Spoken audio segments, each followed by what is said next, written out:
Hey there, everybody. Robert Taylor with Wonderscape Creations. Continuing on with my Ultimate ACF series. We are now starting with the sub-series for combat.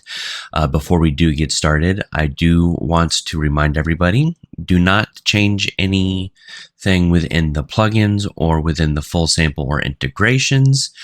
Instead, make children or duplicate them into your own folder.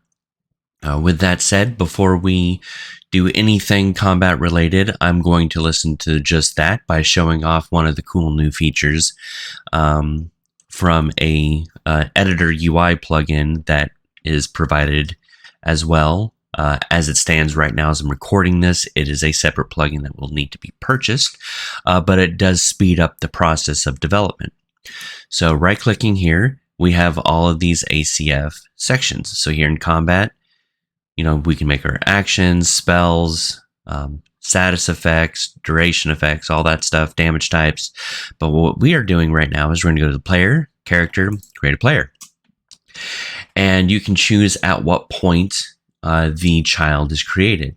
I'm just going to go with the highest child that is currently in the line. I'm going to hit OK. And I will name this ACF _ tutorial player BP. My brain stopped for a second. Sorry about that. Here we go. Now I'm going to go ahead and open that up. And as you can see right here, already made for us. I don't have to go through and find it and make a child here and then move it into my folder. So, I mean, sped up the process. So, for all things combat, no matter what, there's always statistics. And I'm sorry to have to start here, but you're not going to get anywhere without starting here. So, we need to scroll down to the statistics component. And as you can see, we've got a lot going on here. Auto initializing on being played for server side. So this is mostly for server side stuff, but you can auto initialize it if you want, so you don't have to worry about, as it says here, if false, you have to manually initialize this component when needed. And we'll go over that further down the line if it comes to that. The next thing is the stats load method, generate from default attributes. The default attribute set is right here. So whatever you set right here, it's going to generate from default attribute. Use defaults without generating. I'm not fully sure. Define how your statistics and attributes are generated. Default without generation. No generation is applied. Default values are used. So I am assuming that if you choose the use default without generation, you then need to, instead of using primary attributes, which uses generation, you would just set up attributes and statistics. For this video, we are just briefly going over everything and what needs to be set up in the project settings, but we will be messing around with all three of these options in this series. So statistic consumption multiplier, it's exactly what it is. You can read it right there. The example it provides, say your inventory is full, so now actions will cost 1.5 times more instead of just the normal 1. It's pretty self-explanatory. Another method that this could be used for, what's called Elder Scrolls Online uses it. Say you're a magic user and you're in plate armor, spells cost a little bit more. So that's another example that can be utilized. So in the default attribute set, you choose which attributes the player starts with and what the values are. It's a great way to start. Games like Elder Scrolls, not Elder Scrolls, but they probably do it too. Like Elden Ring, start off this way. You have a various set of, primary attributes and what you get from it, and the weapons that you get based off of the starting class you want to start with. And then statistics and attributes. Again, these generate information for the statistics and attributes, but sometimes you want to add on to it or utilize a statistic or attribute that does not have a primary attribute. And we'll again go into that in future videos. Along with that stuff, one more thing, load by actual level curves. This we will go over as well. This is kind of like World of Warcraft, where when you level up, attributes are automatically given to you based off of your level. Next thing to talk about is the leveling system. So assign perks manually. So once you level up, you will get, in this one perk, at which point you can add it to one of these. And there was a UI created that we will be utilizing throughout the combat series. The next one is do not use leveling system. So if you have your own leveling system, or if you're going to do something that's very different to level, or you're just not going to have leveling, you're going to have all the power coming through your weapons, abilities, and armor, equipment, all that kind of stuff, then you can turn it off completely. What the character starts with, the leveling curve that you can create, experience on death, experience to give on death. Don't remember this being grayed out. It may just be because it's the player. Generate stats from curves. Turns that on. All right. There we go. That's why. Do not use leveling system. Experience to give on death. And then experience to give on death, the curve. We will go over this as well, obviously. And then can generate statistics. Turn off regeneration of the character for optimization. So if you want, the statistics are things like health, stamina, mana. If you don't want those to regenerate outside of combat or whatever rules you set up, then just turn it off. And then they have to use potions, spells, scrolls, whatever you choose, food, in order to get those back. It's great to help with optimization if you need to regenerate time interval. So how often does the regeneration happen? Again, higher numbers will mean better optimization, but it won't look as fluid.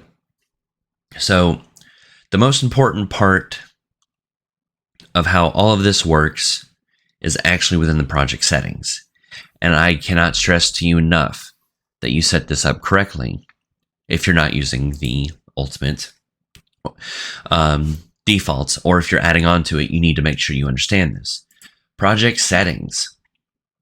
In the engine, there's several Ascent combat or Ascent editors. Ascent, we'll just call it Ascent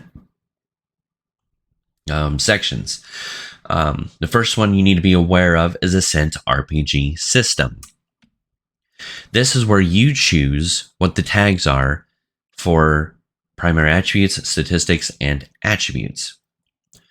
So now that we're here, I will go over a little bit more on the differences of these. Primary attribute, as you saw, was things like strength. It would, in many games, would increase your weapon damage, which is an attribute. Something like Constitution for games, more often than not, improves statistics for like health, and can in some other games increase carry weight, things like that. So essentially, primary attribute is what calls both of these, and all of those rules are set here in the attribute generation config, which we will go over momentarily.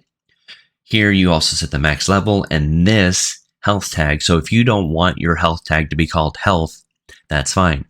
You need to specify it so that the system knows what's to look for to monitor how much health the player has. So within the attribute generation config, I'm just going to search to go to it. It is within the plugin. So again, if you decide that you want to make your own, you're going to want to come into the tutorial, into your folder, This is a data asset, so right click, data asset, and then ARS. You have generation rules, data asset, and then leveling system.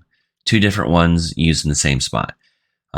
We'll be going over this one later. We're going over this one now. So opening up this one, you can also duplicate it just by dragging and then hit copy here.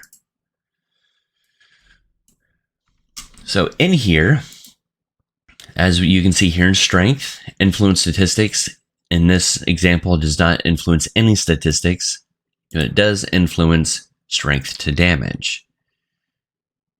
So target parameter, melee damage. And we have here constitution. This one right here, constitution, takes care of health. Statistics are very important to understand. They're different from attributes and primary attributes in the fact that they have a current, a max, and a regeneration. As you can see, curve regen, max value, and then it keeps track of what it is currently. So, you know, if you have 90 health out of 100, it'll show that you have 90. Quick notes to make sure you guys understand. It is normalized, which means it's 0 to 1 for the current health. So in some cases, it'll only show as 1, depending on where you're pulling that information from. And we'll go over that more specifically later. All right. And then let's go back in here to the project settings. That's everything that's here. Real quick, you guys may be wondering, what about these curves? They are literally just curves.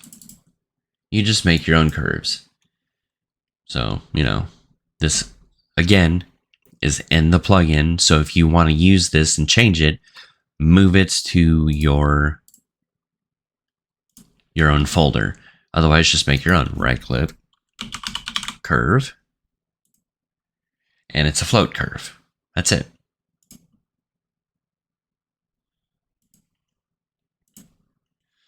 So lastly, two other sections that we need to go over real quick is, we were just here in the RPG system. The next thing that needs to be understood is here in the combat settings, default hit state. So if this is not set correctly, then it's not going to do the hit actions at all. Same with the default death state. Now, this does not mean that you can't have actions.death.squid, because you can. It's just making sure that this is there. Same with the hit. Just, you know, make sure you have everything these set correctly. And then in the action system, moveset. So how the character moves with each weapon when equipped and when there's no weapon equipped. And then actions. Your attacks, your abilities, your spells. This is the route that's been chosen here. Those are the things that need to be known. Sorry for the slow start, but it was very important to get that out of the way. I promise in the next episode we'll do something a little more quick before we dive deeper into all of this to mess around with these things. Thank you guys for watching. Please make sure you like and subscribe. If you would like to donate, you can either buy me a coffee or join my Patreon. Thank you again, and have a great day.